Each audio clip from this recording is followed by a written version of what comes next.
Have you ever wondered if being too good-looking could actually be a curse? Well, buckle up, because today we're diving into the 2019 hidden gem, Too Handsome to Handle, a story that turns the idea of perfection on its head. Imagine a man, Leo Hayes, whose biggest problem is that he's catastrophically, distractingly, impossibly handsome. This isn't a fantasy.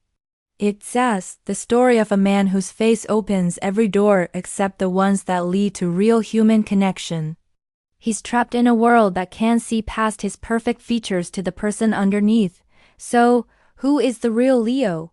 Beneath the movie star looks is a quiet, meticulous soul. He's a rare manuscript restorer, a craftsman who finds joy in the patient art of saving history. He craves anonymity and respect for his mind and his hands, not his face. But the world won't let him have it. Everyone assumes he's a vapid model. Even his own family, especially his older, plainer brother Mark, views his looks with a mix of love and weary frustration.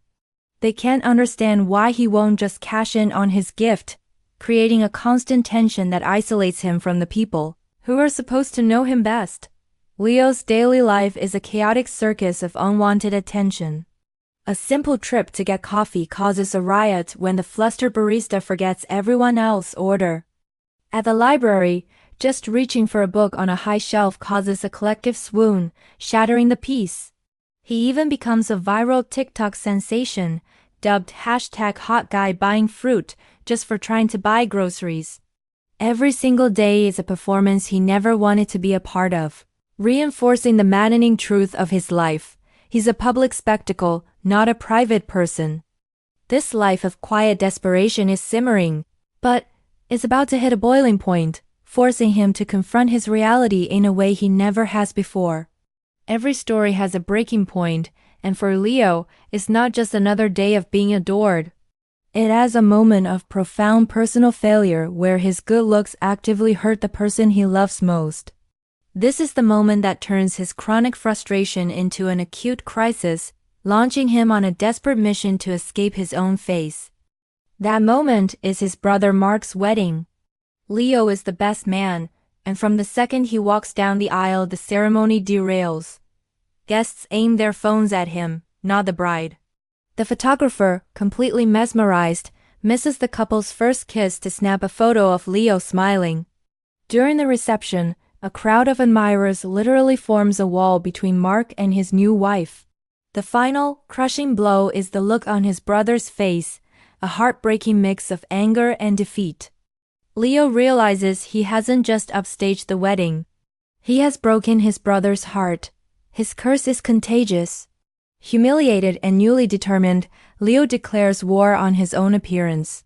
He gets a terrible haircut that somehow only makes his cheekbones look better. He tries wearing thick glasses and frumpy clothes, but people just assume it's a bold new fashion statement.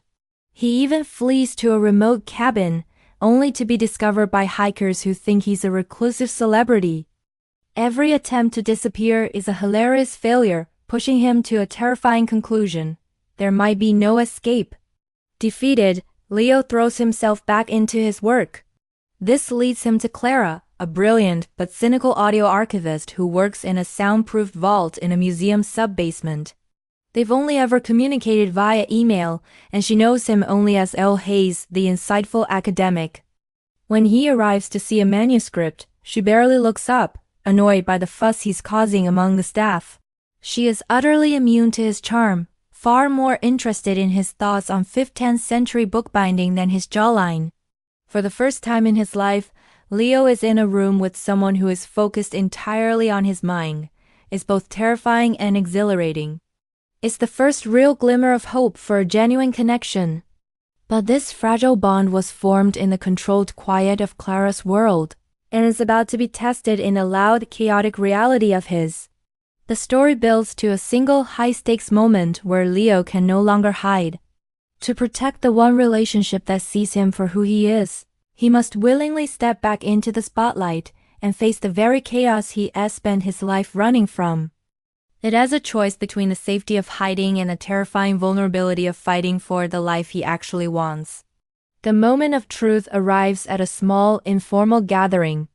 Mark, having reconciled with his brother, wants a do-over for his wedding. In front of his closest family and friends, including Clara, he asks Leo to finally give his best man speech. As all eyes turn to him, the old panic starts to rise. He sees the phones come out, the familiar vacant stares. But then he looks at Clara. She gives him a small, expectant nod, interested only in what he has to say. Taking a deep breath, Leo begins to speak. He doesn't just give a speech. He commands the room. He tells a funny, personal, and unflinchingly honest story about brotherhood. His words are so powerful, his emotions so raw, that for a few minutes the spell is broken. People aren't just looking. They are listening.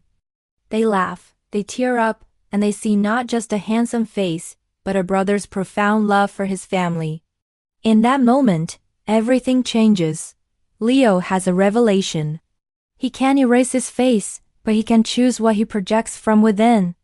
The speech proves that his character, his intellect, and his heart can be more powerful than his appearance. He stops seeing his looks as a curse to be hidden and starts accepting them as just one part of who he is, an attribute that no longer has the power to define him. He learns to lead with his soul, trusting that the right people, the people who truly matter, will see past the surface. Having finally won the war with himself, Leo is ready to build a life where his face is just a part of his story, not the whole thing. The final act isn't about finding a magic cure. It is about watching a man who has learned to navigate his unique reality with confidence and grace. We see Leo teaching a book restoration workshop, his students captivated by his passion and skill. The occasional distracted glance no longer bothers him. He just gently guides their attention back to the work. We see him walking through a park with Clara, holding her hand. People still turn and stare, but now instead of flinching, he just smiles at her, their shared world impenetrable to the outside noise. He can finally go out in public and feel at peace. He can look in the mirror and see a man he respects. 2. Handsome to Handle is a funny and surprisingly deep story about the gap between how the world sees us and who we really are. It argues that true self-worth isn't found in how others look at you, but in the quiet, unshakable acceptance of your own character. In a world so obsessed with the superficial, it is a powerful and refreshing story about the search for authenticity and the profound relief of finally being seen. So what did you think? It's a fantastic premise, right? Let me know your thoughts in the comments below. And if you enjoyed this movie breakdown, please hit that like button and subscribe for more deep dives into great stories. Thanks for watching, and I'll see you in the next video.